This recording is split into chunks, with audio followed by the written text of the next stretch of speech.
2013 में मलेशिया में पहली बैठक हुई और इसमें हलाल इकोनॉमी का ढांचा रचा गया, जिसके अंदर विश्व के जो 52 मुस्लिम देश है उनको कहा गया कि आपके देश में जो भी प्रोडक्ट आएगा उसके ऊपर हलाल सर्टिफिकेशन चाहिए, ये आपको बताना होगा। बाकी अन्य देश जो अपने सामान, अपने उत्पाद मुस्लिम देशों में बेच रहे हैं उनको हलाल सर्टिफिकेशन लेना अनिवार्य होगा। फिर धीरे धीरे भारत के मुसलमानों को बताया गया कि हलाल सर्टिफिकेशन देखने के बाद ही आपने ये उत्पाद परचेस करना है। हम हमारे देश को $5 ट्रिलियन की इकोनॉमी बनाना चाहते हैं और हलाल इकोनॉमी पीछे से आकर के $2 ट्रिलियन की बन चुकी है। तो इतनी बड़ी इकोनॉमी यदि बन रही है तो फिर इसे रोकना कैसे संभव है? तो ठीक है, सरकार जो करेगी। आज तो योगी आदित्यनाथ जी है, पहले भारत के एक राज्य के मुख्यमंत्री है कि जिन्होंने हलाल सर्टिफिकेशन पर बैन किया, उसको चैलेंज किया आज सुप्रीम कोर्ट में। और इसमें हमने कई सारे तथ्य दिए कि कैसे ये हलाल इकोनॉमी जो है इलीगल है। अभी तो मुंबई में तो रेसिडेंशियल कॉम्प्लेक्सेस बन गए, केरल में कॉम्प्लेक्सेस बन गए। जो हलाल के कॉन्सेप्ट में कहीं नहीं है वो हलाल बन रहा है या हलाल सर्टिफाई हो रहा है। अब इसमें गोवा में वहाँ पर एक चर्च है, एक डेड बॉडी आज भी रखी हुई है, सेंट फ्रांसिस जेवियर की, SFX कहा जाता है उसे। जितने हम औरंगजेब के अत्याचार की बात करते हैं और यहाँ पर हम सारी जगह पर देखते हैं कि सेंट जेवियर सब जगह पर खुल रहा है। हमें दुख होता है बाबर का रोड है यहाँ पर, अकबर का रोड है यहाँ पर, लेकिन कोई ये बात नहीं करता है कि सेंट जेवियर के नाम से इतने सारे इंस्टीट्यूशंस खुल रहे हैं जहाँ पर बच्चे पढ़ रहे हैं, जहाँ पर वो कलावा नहीं बांध सकते हैं, जहाँ पर तिलक नहीं लगा सकते हैं। और भेजने वाले कौन है वहाँ पर? स्कूल आया था क्या आपके घर पर? कोई आया था स्कूल वाला आपके घर पर? सेंट फ्रांसिस जेवियर में आप प्रवेश लीजिए, बच्चे तो हम ही भेज रहे हैं वहाँ पर। तो इसलिए इस इतिहास को भी तो पढ़िए ना।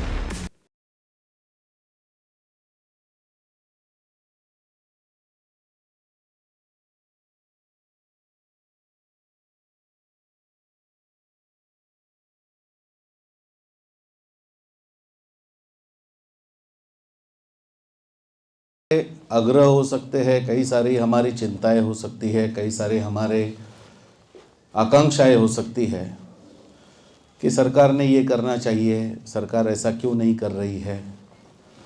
इसमें मुझे ऐसे लगता है कि जिसमें हम इस शक्तिबोध में हम अपने स्तर पर क्या कर सकते हैं उस पर यदि हम चिंतन करें, विचार करें और कृति करें तो बहुत बड़ा एक परिवर्तन हो सकता है। थोड़ा सा इतिहास के बारे में, क्योंकि काफ़ी सारी बातें इस्लाम के दृष्टिकोण से हुई, तो एक चीज़ इस पर भी हमें ध्यान देना चाहिए कि मैं गोवा से आता हूँ, तो गोवा में वहाँ पर एक चर्च है, एक डेड बॉडी आज भी रखी हुई है, सेंट फ्रांसिस जेवियर की, SFX कहा जाता है उसे। जितने हम औरंगजेब के अत्याचार की बात करते हैं और यहाँ पर हम सारी जगह पर देखते हैं कि सेंट जेवियर सब जगह पर खुल रहा है। हमें दुख होता है बाबर का रोड है यहाँ पर, अकबर का रोड है यहाँ पर, लेकिन कोई ये बात नहीं करता है कि सेंट जेवियर के नाम से इतने सारे इंस्टीट्यूशंस खुल रहे हैं जहाँ पर बच्चे पढ़ रहे हैं, जहाँ पर वो कलावा नहीं बांध सकते हैं, जहाँ पर तिलक नहीं लगा सकते हैं। और भेजने वाले कौन है वहाँ पर? स्कूल आया था क्या आपके घर पर? कोई आया था स्कूल वाला आपके घर पर? सेंट फ्रांसिस जेवियर में आप प्रवेश लीजिए, बच्चे तो हम ही भेज रहे हैं वहाँ पर। तो इसलिए इस इतिहास को भी तो पढ़िए ना। तो शक्तिबोध की बात तब साकार होगी कि जब हम उस विचार पर अमल करेंगे। इसलिए क्योंकि ये क्यों आए यहाँ पर? 1510 में फ्रांसिस अल्बुकर्क गोवा में क्यों आया? उससे पहले एक ट्रीटी हुई थी जिसको ट्रीटी ऑफ टॉर्डिसोलस कहा जाता है, 1494 में हुई थी। स्पेन और पुर्तगाल के बीच में बहुत बड़ा विवाद हुआ कि सभी विश्व की ओर निकले, फिर उस भूमि पर राज किसका होगा?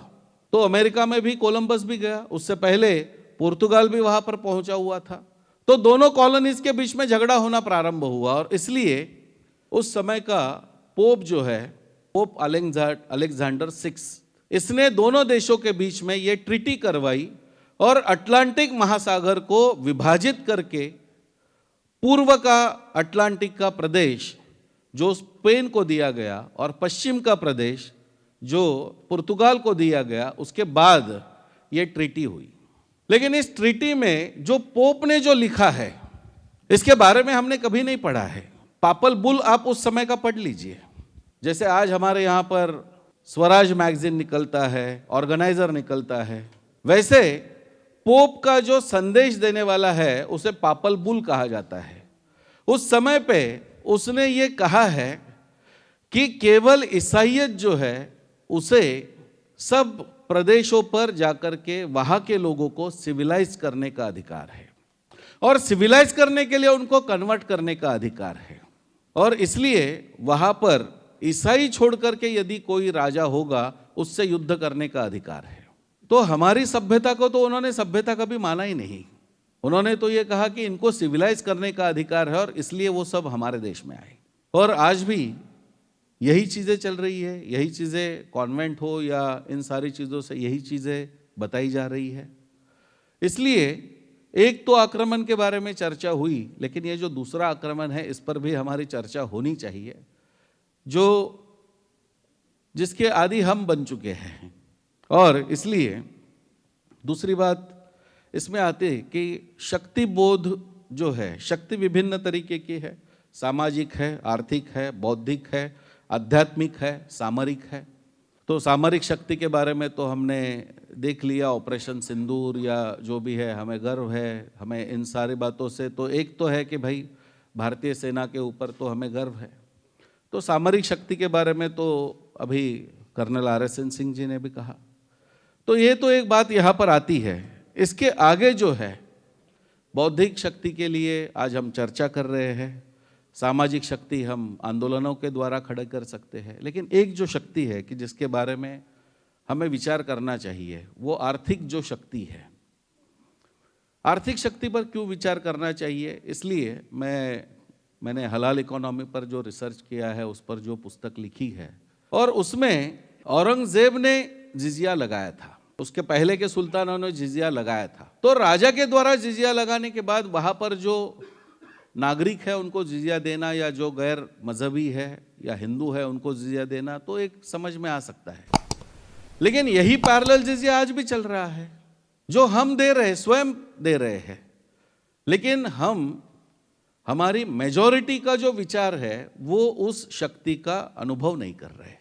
तो इसलिए इस शक्ति के बारे में मैं बताना चाहता हूं कि आज 2013 में भारत में ये या विश्व में ही हलाल इकोनॉमी का प्रारंभ हुआ। उससे पहले भारत में इस्लामिक बैंक आने का एक प्रयास हुआ था। केरला में कुछ इस्लामिक बैंक के ब्रांचेस खुले थे, जिसको डॉक्टर सुब्रमण्यम स्वामी ने जनहित याचिका के द्वारा खारिज कर दिया।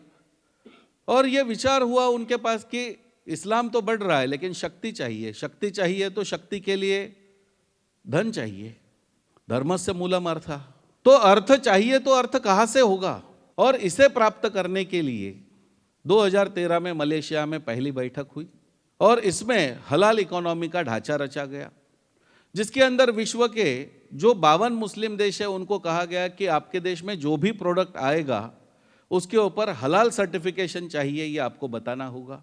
तो बाकी अन्य देश जो अपने सामान, अपने उत्पाद मुस्लिम देशों में बेच रहे हैं उनको हलाल सर्टिफिकेशन लेना अनिवार्य हो गया।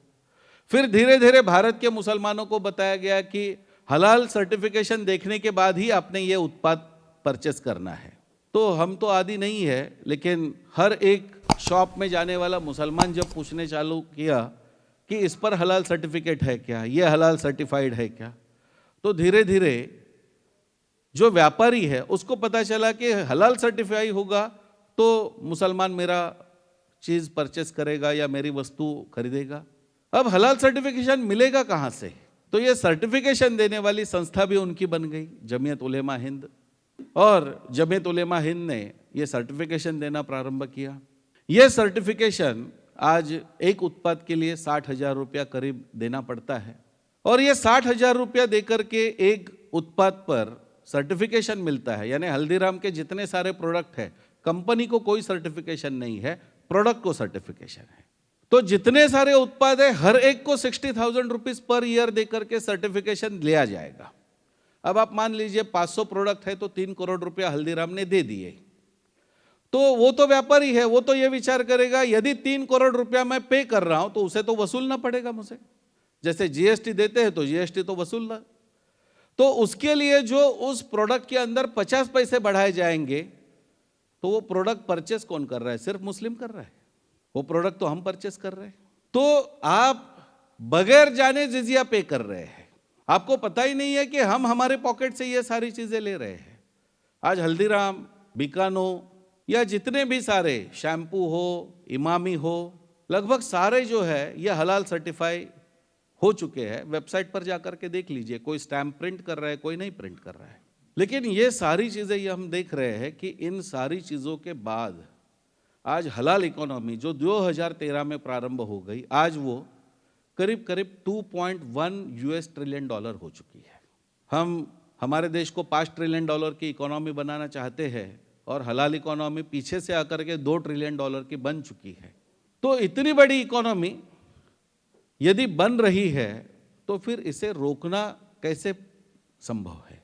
तो ठीक है, सरकार जो करेगी। आज तो योगी आदित्यनाथ जी है, पहले भारत के एक राज्य के मुख्यमंत्री है कि जिन्होंने हलाल सर्टिफिकेशन पर बैन किया, उसको चैलेंज किया आज सुप्रीम कोर्ट में। और इसमें हमने कई सारे तथ्य दिए कि कैसे ये हलाल इकोनॉमी जो है इलीगल है। अभी तो मुंबई में तो रेसिडेंशियल कॉम्प्लेक्सेस बन गए, केरल में कॉम्प्लेक्सेस बन गए, जो हलाल के कॉन्सेप्ट में कहीं नहीं है वो हलाल बन रहा है या हलाल सर्टिफाई हो रहा है। अब इसमें सरकार क्या कर रही है, सरकार क्या करेगी नहीं करेगी, ये बात अलग है। मेरा बस सवाल इतना ही है, मैकडोनाल्ड में जाने वाले मुस्लिम ज़्यादा है या हिंदू ज़्यादा है? इंडिगो से ट्रैवल करने वाले मुस्लिम ज़्यादा है या हिंदू ज़्यादा है? यदि मैकडोनाल्ड में जाने वाला हिंदू बहुसंख्यक है तो वो क्यों नहीं पूछ रहा है कि आप मुझे हलाल क्यों खिला रहे हो? मैकडोनाल्ड 100% हलाल सर्टिफाइड है, केएफसी 100% हलाल सर्टिफाइड है, पिज्जा हट 100% हलाल सर्टिफाइड है। तो हम उनके पास से जो सामान परचेस कर रहे हैं उसके अंदर तो ये सब दे रहे हैं। दूसरी बात कि इससे इकोनॉमी पर क्या परिणाम हो रहा है? आपको पता है कि भारत में चिकन जो है कितनी कॉस्ट हमारे बजट में होगी कि जो चिकन हमारे देश में बेचा जाता है। मैं मुंबई का उदाहरण बता सकता हूं। मुंबई में एक सप्ताह में 700 करोड़ का चिकन बेचा जाता है, लगभग 2,40,000 करोड़ का हमारे देश में चिकन बेचा जाता है। मैं जिस गोवा स्टेट में रहता हूं उस गोवा स्टेट का बजट जो है 26,000 करोड़ है। गोवा स्टेट जैसे 10 स्टेट चलेंगे सिर्फ चिकन की इकोनॉमी पर, और हर जगह पर हलाल चल रहा है। तो हलाल यदि चल रहा है तो फिर वहां पर जाकर के हम क्यों परचेस कर रहे हैं? इंडिगो क्यों हलाल हमें दे रहा है? हम क्यों नहीं उसका विरोध कर रहे हैं? भाई हमारे यहां पर हमें तो हलाल खाने के लिए मजबूरी नहीं है। इस देश में हिंदू मेजॉरिटी है, तो फिर मेजॉरिटी के अनुसार इकोनॉमी होनी चाहिए, माइनॉरिटी के अनुसार होनी चाहिए। लेकिन एक भी हिंदू इस दृष्टि से जागरूक नहीं है, कोई ना पूछ रहा है। हम सरकार को पूछ रहे हैं, सरकार क्यों नहीं कर रहे? अरे भाई पहले आप तो जाकर के बोलो मुझे नहीं चाहिए हलाल। आप पहले पतंजलि को बताइए कि हमें नहीं चाहिए हलाल। यानी हम हमारा कर्तव्य नहीं करेंगे, हम सिर्फ दूसरों को कहेंगे वो क्यों नहीं कर रहा है, ये क्यों नहीं कर रहा है।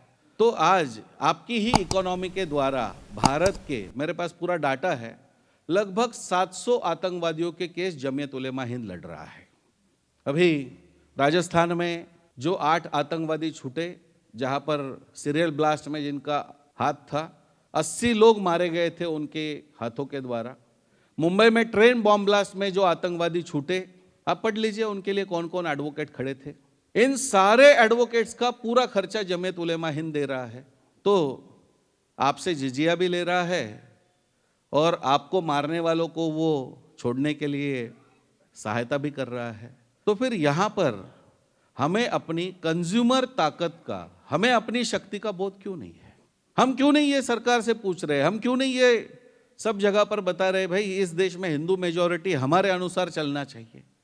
आज सिखों के राहत मर्यादा में लिखा है कि कोई सरदार, कोई सिख जो है हलाल नहीं खा सकता है, उसके बावजूद हर जगह पर हलाल बेचा जा रहा है। तो एक माइनॉरिटी का अधिकार दूसरे माइनॉरिटी का कैसे अधिग्रहण कर रहा है? तो इन चीज़ों को हम देखेंगे तो मुझे लगता है कि ये बात बहुत अधिक रूप से लोगों के सामने आएगी। जब सुप्रीम कोर्ट का जजमेंट आएगा तब आएगा, लेकिन हम लोग जजमेंट के लिए क्यों राह देख रहे हैं? मुझे लगता है कि मेरे साथ ही अभी लगभग 3 राज्यों के मुख्यमंत्री की वार्ता हुई है कि जिस दिन सुप्रीम कोर्ट से इसके विरोध में जजमेंट आएगा उस दिन 3 राज्यों में और भी हो जाएगा। लेकिन फिर तो बंगाल में तो नहीं होगा ना, केरल में तो नहीं होगा, तमिलनाडु में नहीं होगा, लेकिन वहाँ तो हिंदू रह रहे हैं ना, वो क्यों हलाल खा रहे हैं? तो इसलिए हम अपना अधिकार जो है, हमारा पैसा कहाँ खर्च करना है, ये मेरा अधिकार है, ये मेरी शक्ति है। मेरे धन मुझे कहाँ खर्च करना है, ये मेरी शक्ति है। उस शक्ति का यदि हम उपयोग करेंगे तो हम बहुत सारी चीज़ें बदल सकते हैं। और इसलिए हमने सरकार के पास, मेरा गृह मंत्रालय में केस भी चल रहा है, जनहित याचिका भी इसकी चल रही है कि ये सारी चीज़ें करने वाले जो संगठन हैं वो दिन प्रतिदिन अपनी शक्ति बढ़ा रहे हैं।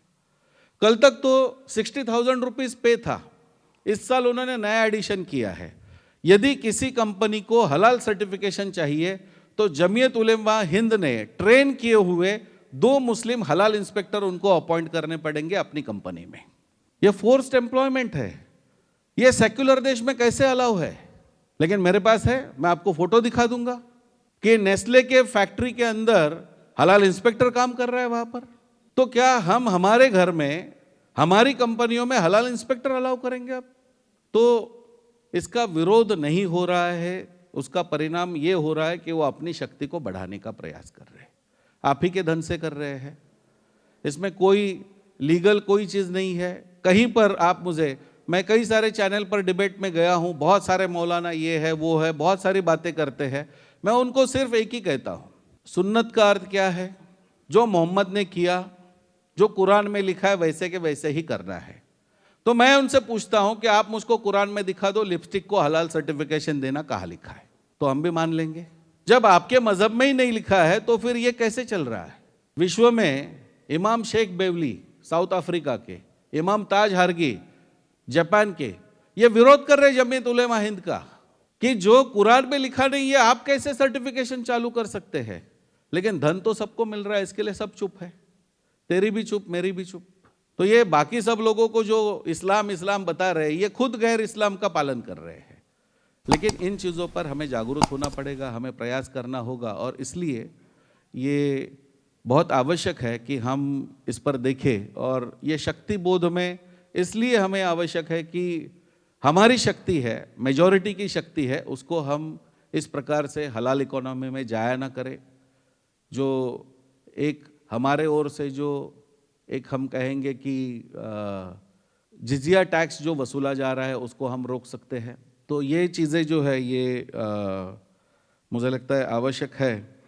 तो आज जितनी हमारी जनसंख्या है उस जनसंख्या को लेकर के या हमारे मेजॉरिटी की शक्ति को लेकर के हमें ये प्रयास करने होंगे, और यदि हम ये प्रयास करते हैं तो मुझे लगता है कि इस शक्ति बोध का हमें वास्तव में उपयोग होगा। इतना कह करके मैं यहाँ पर रुकता हूँ। धन्यवाद।